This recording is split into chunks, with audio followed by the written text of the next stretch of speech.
Hello दोस्तों, आप सभी को इस चैनल पर स्वागत है। अभी तक इस चैनल को सब्सक्राइब नहीं किए हो तो पहले इस वीडियो को पूरा देख लो।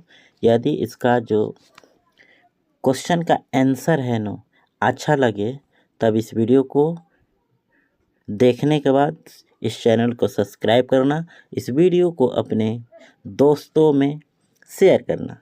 चलिए आइए शुरू करते हैं 10वां चैप्टर हिस्ट्री। और इसका पहला प्रश्न जो काफ़ी इम्पोर्टेंट है, लगभग यह प्रश्न 2 बार पूछा जा चुका है। एक बार लास्ट बार 2023 में पूछा था। तो आइए शुरू करते हैं, पहला प्रश्न को देखते हैं। प्लासी का युद्ध कब सन पूछा है और किनके बीच हुआ। तो प्लासी का युद्ध 23 जून 1757 में ब्रिटिश ईस्ट इंडिया कंपनी के सेनापति रॉबर्ट क्लाइव और बंगाल के नवाब सिराजुद्दौला के बीच हुआ। इन्हीं दोनों, अब इन लोग के बीच नहीं हुआ, इन लोग के सेनाओं के बीच हुआ था। हाँ, उत्तर ऐसे याद कर लेंगे आप लोग। चलिए आगे बढ़ते हैं। अगला प्रश्न, दूसरा प्रश्न क्या कहता है। दूसरा प्रश्न आपको दिख रहा होगा। सहायक संधि से आप क्या समझते हैं। तो उत्तर लिखना, ईस्ट इंडिया कंपनी और भारतीय रियासतों के बीच एक संधि हुई जिसे सहायक संधि कहा जाता है।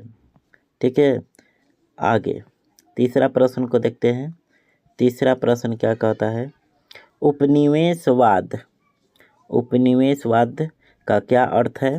उत्तर लिखना, उपनिवेशवाद का मूल अर्थ है किसी रहेगा यहाँ पर, किसी समृद्ध और शक्तिशाली देश द्वारा किसी निर्बल परंतु प्राकृतिक संसाधनों से परिपूर्ण देश पर अपना राजनीतिक सत्ता स्थापित करना। यहाँ पर 2 जगह अशुद्धि था, इसे आप ठीक कर लेंगे। ठीक है, आइए अगला प्रश्न को देखते हैं। अगला प्रश्न क्या कहता है। भारत में उपनिवेशवाद की स्थापना के 4 कारण लिखें। तो उत्तर लिखना, भारत में उपनिवेशवाद की 4 कारण निम्नलिखित है। पहला, भारत में कच्चे माल की अधिकता। दूसरा, भारत में बड़ा बाजार का होना। तीसरा, भारत में सस्ते मजदूर की अधिकता, यानी बहुत सस्ते मजदूर आज भी है। भारत में राजनीतिक एकता की कमी, जो आज भी अभी भी है। चलिए आगे बढ़ते हैं। इस चैप्टर से एक प्रश्न पूछ सकता है, झूम खेती के बारे में आप क्या जानते हैं। यानी झूम खेती या झूम कृषि भी कहते हैं।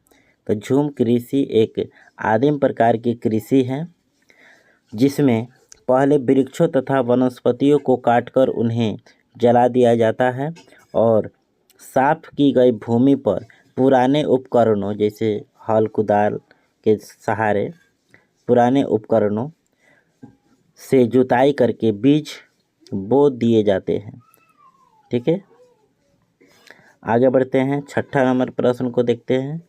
6ठा नंबर प्रश्न, संथाल विद्रोह पर एक टिप्पणी लिखें। तो यहाँ पर देखेंगे 2-3 प्रश्न आपको इसी में से ऑब्जेक्टिव पूछ सकता है। संथाल विद्रोह 1855 ईस्वी में हुआ था या हुआ। संथाल विद्रोह का प्रमुख नेता सिद्धू एवं कान्हू थे। सिद्धू एवं कान्हू को संथाल, यहाँ पर गड़बड़ हो गया है, यहाँ पर लिखना आप लोग संथालों ने क्या लिखेंगे। संथालों ने ईश्वर के भेजे हुए दूत, इतना रहेगा, यहाँ भी गलती है, टाइपिंग मिस्टेक हुआ है, दूत माना। संथाल अस्त्र शस्त्र, तीर कमान, भाला, कुल्हाड़ी आदि लेकर एकत्रित हुए और अंग्रेजों और जमींदारों से धमकी के साथ अपनी मांगे रखी। अब यहाँ पर प्रश्न उठता है, संथाल कौन थे। तो भाई संथाल एक प्रकार के आदिवासी थे। ठीक है, उन्हीं को हम लोग संथाल बोल रहे हैं। उसी संथाल में 2 नेता हुए, सिद्धू एवं कान्हू। ठीक है, जिन्हें ईश्वर का भेजा हुआ दूत माना जाता है। संथाल क्या मानते थे, ईश्वर के भेजे हुए दूत। अगला प्रश्न, 7वां प्रश्न क्या कहता है।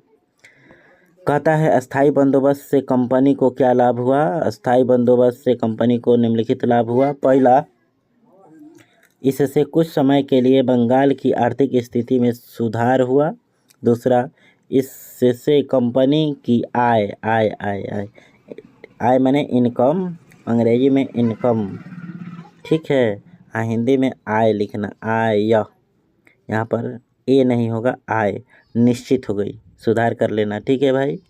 नेक्स्ट, और इस वीडियो का लास्ट प्रश्न, ठीक है, इस वीडियो का लास्ट प्रश्न, रैयत क्या कहता है प्रश्न, रैयतवाड़ी व्यवस्था की विशेषताओं को लिखें। तो उत्तर लिखना, रैयतवाड़ी व्यवस्था के जन्मदाता थॉमसन मुनरो एवं कैप्टन रीड थे। यह व्यवस्था मद्रास एवं मुंबई में लागू की गई। इसके अंतर्गत प्रत्येक जमीन धारक को भूस्वामी स्वीकार करके उसके साथ लगान की शर्तें तय की गई। अंग्रेज लोग बड़ा दुगला था, ठीक है।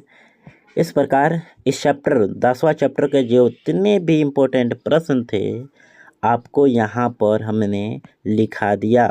आप इसे एक बार देख लेंगे, उसके बाद इसका नोट्स बनाइए, याद करिए और परीक्षा में जाकर लिखेंगे। धन्यवाद।